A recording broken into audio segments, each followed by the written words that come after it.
ગોંડલમાં બબાલ બાદ સુરતમાં શક્તિ પ્રદર્શન. સુરતમાં લાગ્યા ગબ્બર અલ્પેશ કથરિયાના પોસ્ટર. વરાછામાં સ્નેહ મિલન કાર્યક્રમ અને સમૂહ લગ્નના ખર્ચ બાબતે મીટિંગ. શું આ મીટિંગ બાદ પાટીદાર સમાજમાં એક નવો સંદેશ? આ જ બાબતે આજે ચર્ચા કરવી છે. નમસ્કાર, ગુજરાત તક સાથે હું પૂર્વિન સુથાર. તાજેતરમાં જ ગણેશ ગોંડલની ચેલેન્જ, ગણેશ ગોંડલની ગામમાં મીટિંગ બાદ અલ્પેશ કથરિયા સહિત ધાર્મિક માલવિયા અને જિગીસાબેન પટેલને ગણેશ ગોંડલે ગોંડલ આવવાનું આમંત્રણ આપ્યું અને સામી છાતીએ લડવા માટેનું તેમણે કહ્યું. ત્યારબાદની વાત કરીએ તો અલ્પેશ કથરિયા, જિગીસાબેન પટેલ અને ધાર્મિક માલવિયા ગોંડલ ગયા હતા. ગોંડલમાં જ્યારે તેઓ પ્રવેશ કરે છે ત્યારે જ તેમનું ગણેશ ગોંડલના સમર્થકો ઉગ્ર વિરોધ સાથે સ્વાગત કરે છે. તેઓ ગોંડલમાં જ્યારે પસાર થઈ રહ્યા છે ત્યારે ગણેશ ગોંડલના સમર્થકો તેમની ગાડીને ઘેરી વળે છે અને 3 થી 4 ગાડીના કાચ પણ તૂટી જાય છે. આ બધા વચ્ચે અલ્પેશ કથરિયા માતાજીના મંદિરે દર્શન કરે છે, ત્યારબાદ સ્વામિનારાયણ મંદિરે દર્શન કરે છે અને ત્યારબાદ તેમની મુલાકાત ટૂંકાવીને ખોડલધામ જવા રવાના થાય છે. અલ્પેશ કથરિયા ગોંડલ તો જઈ આવ્યા, ગણેશ ગોંડલના સમર્થકોએ તેમનો ઉગ્ર વિરોધ પણ કર્યો. આ બાદ અલ્પેશ કથરિયાનું કહેવું છે કે ગણેશ ગોંડલે જે રીતના અમને ગોંડલ બોલાવવા માટે આમંત્રણ આપ્યું હતું અને અમે કહ્યું હતું કે ગોંડલે કોઈના બાપની જાગીર નથી, ત્યારબાદ અમે ગોંડલ આવ્યા, ભલે અમારો વિરોધ થયો. અલ્પેશ કથરિયા કહે છે કે ગણેશ ગોંડલના સમર્થકોએ જ અને ભાડુઆતી, તેમણે કહ્યું છે કે ભાડુઆતી લોકોને બોલાવીને તેમણે અમારો વિરોધ કર્યો હતો. ત્યારબાદ તેમણે અલ્પેશ કથરિયાએ એમ પણ કહ્યું છે કે તમારી ચેલેન્જ બાદ અમે તો ગોંડલ આવ્યા. ત્યારે રાજકુમાર જાટના પરિવારની ગણેશ ગોંડલને જયરાજસિંહ જાડેજાને ચેલેન્જ છે કે તેઓ રાજસ્થાન જઈ બતાવે. તો શું ગણેશ ગોંડલ અને જયરાજસિંહ જાડેજાનો પરિવાર રાજસ્થાન જવાની હિંમત કરશે? આવો અલ્પેશ કથરિયાએ સવાલ કર્યો છે.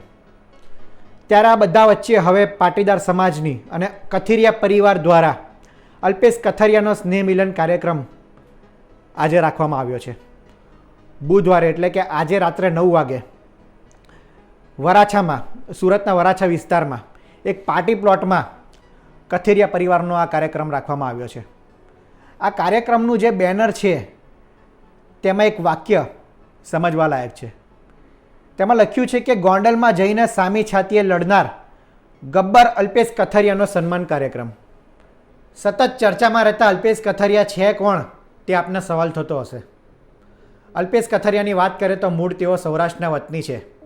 વર્ષોથી તેઓ સુરતમાં આવીને સ્થાયી થયા છે. અભ્યાસની વાત કરીએ તો અભ્યાસે તેઓ બીકોમનો તેમણે અભ્યાસ કર્યો છે, ત્યારબાદ વકીલાતનો અભ્યાસ કર્યો છે અને વ્યવસાયમાં પણ તેઓ હાલ વરાછા વિસ્તારમાં તેમની ઓફિસ છે અને વકીલાતનો તેઓ વ્યવસાય કરી રહ્યા છે. મૂળ 2015 પાટીદાર અનામત આંદોલન સમિતિના આ જે આંદોલન હતું પાટીદાર સમાજનું, ત્યારથી તેઓ ચર્ચામાં આવ્યા છે અને હાર્દિક પટેલના તેઓ એક સમયના ખાસ મિત્ર ગણાતા હતા અને આંદોલનના તેઓ મુખ્ય ચહેરો હતો. ગુજરાત સહિત સુરતમાં ભાજપને નાકે દમ લાવનાર આ અલ્પેશ કથરિયા જ હતા. અલ્પેશ કથરિયાના કારણે જ સુરતમાં ભાજપે ઘણો ખાસો એવો વિરોધનો સામનો કરવો પડ્યો હતો અને 2015થી લઈને 2017 સુધી સમગ્ર રાજ્યભરમાં આંદોલન જે ચાલ્યું છે તેમાં મોટાભાગના આંદોલન અને રેલીમાં તમને આ ચહેરો જોવા મળ્યો હશે, એટલે કે અલ્પેશ કથરિયા. અલ્પેશ કથરિયાએ વિધાનસભાની 2017ની ચૂંટણીમાં ભાજપને ખાસું નુકસાન પહોંચાડ્યું હતું. પાટીદાર સમાજના આંદોલનના કારણે 2017 વિધાનસભાની ચૂંટણીમાં ભાજપ 99 બેઠક પર સુમિત થઈ હતી અને પાટીદાર સમાજની વાત કરીએ તો 28 પાટીદાર સમાજના ધારાસભ્ય ભાજપમાંથી બન્યા હતા, જ્યારે 20 જેટલા પાટીદાર સમાજના ધારાસભ્ય એ કોંગ્રેસમાંથી બન્યા હતા. ત્યારબાદ વાત કરીએ તો ઓક્ટોબર 2022માં અલ્પેશ કથરિયા આમ આદમી પાર્ટીમાં જોડાયા હતા અને વર્ષ 2022ની વિધાનસભા ચૂંટણીની તેઓ આમ આદમી પાર્ટીમાંથી લડ્યા હતા. સુરતના વરાછા વિસ્તારમાં તેઓ વિધાનસભાની ચૂંટણી લડ્યા હતા. વરાછામાં વર્ષોથી ધારાસભ્ય કુમાર કાનાણી, તેમની સામે તેઓ પડ્યા હતા અને આ વિધાનસભાના પરિણામની વાત કરીએ તો અલ્પેશ કથરિયાને આમ આદમી પાર્ટીમાંથી જે લડ્યા હતા તે ચૂંટણીમાં 50,000 જેટલા મત મળ્યા હતા. સામે કુમાર કાનાણી 72,000 જેટલા મત સાથે વિજય બન્યા હતા. પરંતુ 50,000 મત જેટલા તેમને મળ્યા તે આમ આદમી પાર્ટીમાં રહીને પણ ચૂંટણી લડ્યા બાદ 50,000 જે તેમને મત મળ્યા તે એક સારું કહી શકાય, પરંતુ તેઓ ચૂંટણી ન જીતી શક્યા. આ બાદ વાત કરીએ તો એપ્રિલ 2024માં એટલે કે ગયા વર્ષે તેઓ ભારતીય જનતા પાર્ટીમાં જોડાયા હતા. ભારતીય જનતા પાર્ટીના પ્રદેશ પ્રમુખ CR પાટીલના હસ્તે અલ્પેશ કથરિયા અને ધાર્મિક માલવિયાએ કેસરીઓ ધારણ કર્યો હતો. ત્યારબાદ વાત ભાજપમાં સક્રિય રીતના જોવા નથી મળ્યા, એટલે કે ભાજપના કોઈ કાર્યક્રમ હોય કે ભાજપને લઈને પોસ્ટ હોય તેવું ખાસ જોવા નથી મળ્યું. એટલે કે ભાજપમાં તેઓ નિષ્ક્રિય હોય તેવું લાગી રહ્યું છે.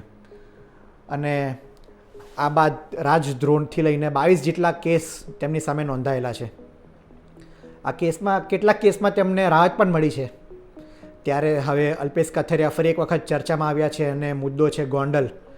તો 2027 વિધાનસભાની ચૂંટણીને લઈને ગોંડલમાં જો તૈયારી થઈ રહેતી હોય તેવું લાગી રહ્યું છે. ત્યારે હવે આ સંમેલનમાં શું આગળ થાય છે, પાટીદાર સમાજનો જે કથરિયા પરિવારનો સ્નેહ મિલન કાર્યક્રમમાં છે તેમાં કોણ કોણ નેતા હાજર રહે છે, પાટીદાર સમાજના કોણ આગેવાન હાજર રહે છે અને ત્યારબાદ શું નિર્ણય લેવાય છે, આગામી રણનીતિ શું રહે છે, ગોંડલને લઈને ખાસ કરીને વાત કરીએ તો તે જોવાનું રહ્યું. આ રિપોર્ટમાં હાલ આટલું જ. ગુજરાતના તમામ મહત્ત્વના સમાચાર માટે આપ જોડાયેલા રહો ગુજરાત તક સાથે. નમસ્કાર.